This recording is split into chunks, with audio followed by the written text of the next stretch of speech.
Welcome back to my channel Mrinal रेसिपीजमध्ये तुमच्या सगळ्यांचं स्वागत आहे। आज आपण एक नवीन रेसिपी बघणार आहोत आणि त्या रेसिपीचं नाव आहे कॉर्नचे भजी। त्यासाठी सगळ्यात आधी इथे आपण घेतलेले आहेत कॉर्न आपण कट करून घेतलेले आहेत। त्यानंतर आपण त्याच्यामध्ये स्पाइसेस ॲड करून घेणार आहे।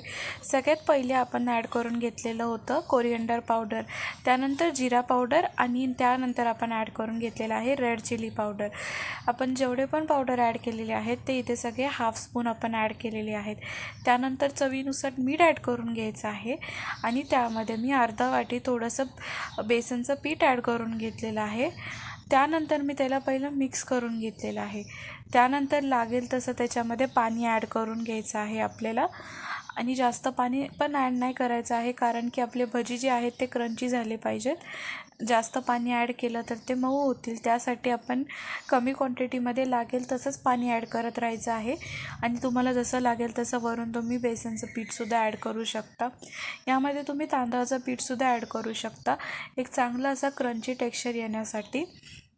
इथं मी फक्त बेसनचं पीठच यूज केलं होतं, तुम्हाला हवं असेल तर तुम्ही तांदळाचं पीठसुद्धा यूज करू शकता।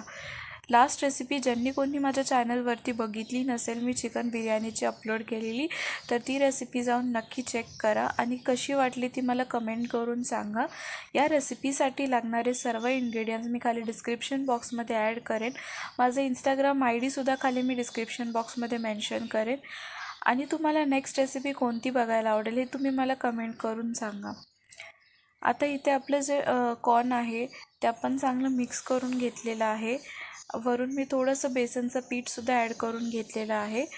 परत एकदा लागेल तसं आपण ॲड करत राहायचं आहे। आता थोडे थोडे करून आपण त्याच्यामध्ये आपले जे भजी आहेत ते आपण ॲड करून घेणार आहे आणि तेल चांगलं गरम झाल्यानंतर आपण त्याच्यामध्ये ॲड करून घ्यायचं आहे। थोडं सेफली आपण ते भजी तळून घ्यायचे आहेत, कारण की त्यामध्ये तेल खूप जास्त उडतं, त्यामुळे नीट लक्ष देऊन आपण भजी फ्राय करून घेणार आहोत। आता ऑलमोस्ट आपले भजी फ्राय करून झालेले आहेत। गोल्डन ब्राऊन होईपर्यंत आपण त्याला फ्राय करून घ्यायचं आहे। तुम्ही बघू शकता किती क्रिस्पी टेक्स्चर आलेलं आहे त्याला। तुम्हाला रेसिपी कशी वाटली हे कमेंट करून सांगा and thank you so much for watching.